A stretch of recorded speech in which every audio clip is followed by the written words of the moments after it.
اور اس کا ایک واقعہ بھی، حضرت عمر ہمیشہ حضرت ابو بکر سے کوشش کرتے تھے آگے نکل جاؤں، آگے نکل جاؤں، آگے نکل جاؤں، ساری زندگی موقع نہ بن سکا۔ تبوک کا موقع آیا تو اللہ کے نبی نے کہا مال خرچ کرو۔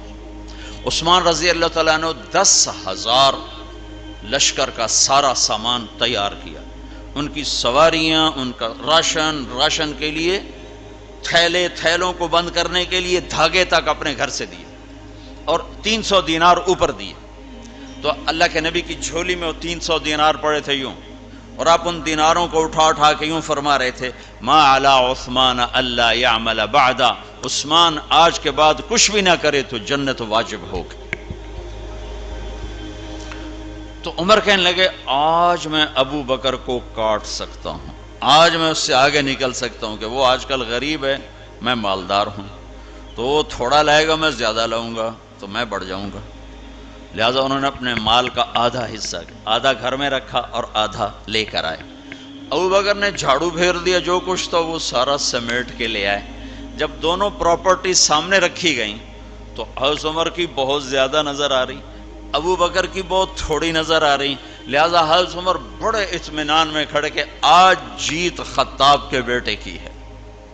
میں قربان جاؤں، اللہ رسول تو جانتے ہیں کہ کون کیا کر کے آیا ہے، تو میرے نبی نے سوال ہی بدل دیا جو اس موقع کا سوال ہی نہیں۔ کوئی آدمی مسجد میں چندہ دینے جائے، مدرسے میں چندہ دینے جائے، کہا جی مول صاحب یہ 1 لاکھ روپیہ ہے مدرسے کے لیے، مسجد کے لیے۔ آگے مولوی صاحب کہیں پیچھے کتنے پڑے ہوئے ہیں، تو کہے گا اے بھی واپس کرو، میں تو تھوڑی نیت ہے جو کوئی چکر لگتا ہے کہ تسی ٹھیکیدار ہو، مگر علی شاید ابھی پیچھے کتنے پین۔ یہ موقع کا سوال ہے ہی نہیں۔ مولوی صاحب کو چاہیے جی جزاک اللہ، یہ لیجئے رسید، بسم اللہ، پھر بھی موقع آئے تو دیتے رہیں۔ تو میرے نبی نے پوچھنا یہ تھا ابو بکر کتنا لائے ہو، عمر کتنا لائے ہو، اور یہی اس موقع کا سوال ہے۔ لیکن اللہ رسول جانتے ہیں کہ کس کے مال میں وزن زیادہ ہے، تو میرے نبی نے سوال بدل دیا، فرمایا عمر ما خلفتا، واہ واہ عمر پیچھے کیا چھوڑ کے آئے ہو؟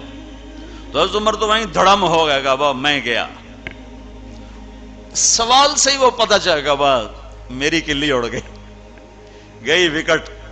عمر ما خلفتا یا ما ترکت لأہلک، یہ دونوں الفاظ ہیں، پیچھے گھر والوں کے لیے کیا چھوڑا؟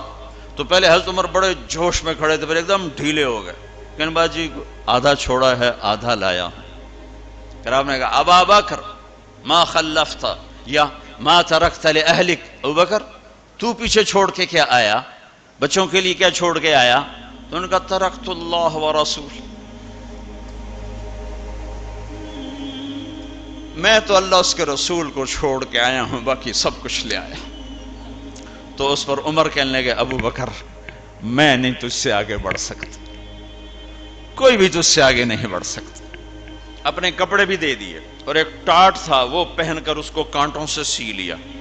تو جبریل آئے، کہنے لگے یا رسول اللہ، اللہ تعالیٰ پوچھ رہے ہیں کہ ابو بکر نے یہ ٹاٹ کیوں پہنا ہوا ہے؟ تو آپ نے کہا کہ ابو بکر نے سارا کچھ اللہ اس کے رسول پہ لگا دیا ہے، اس لیے یہ پہنا ہوا ہے۔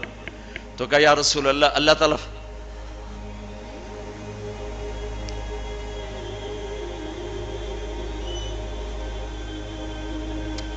تعالیٰ فرما رہے ہیں ابو بکر سے پوچھو مجھ سے راضی تو ہے، مجھ سے راضی تو ہے، اس فقر میں مجھ سے راضی ہے؟ میں تو اتنا سفر کر کے آیا ہوں، حالانکہ ابھی 4 دن پہلے میں 12 ملکوں کا 10 ملکوں کا سفر کر کے آؤں، ساری ہڈیوں میں درد ہے، میں اس لیے آیا ہوں کہ چلو کوئی بخشش کا بہانہ مل جائے، کوئی بخشش کا بہانہ مل جائے، اللہ راضی ہو جائے۔ آپ سارے اس لیے حج پہ جا رہے ہو کہ اللہ راضی ہو جائے۔ جو سارے جہان سے کہتا ہے مجھے راضی کر، وہ کہہ رہا ہے ابو بکر سے پوچھو مجھ سے راضی تو ہے۔ تو آپ نے کہا ابو بکر تیرا رب تجھے سلام بھی کہہ رہا ہے اور پوچھ رہا ہے کہ راضی ہو؟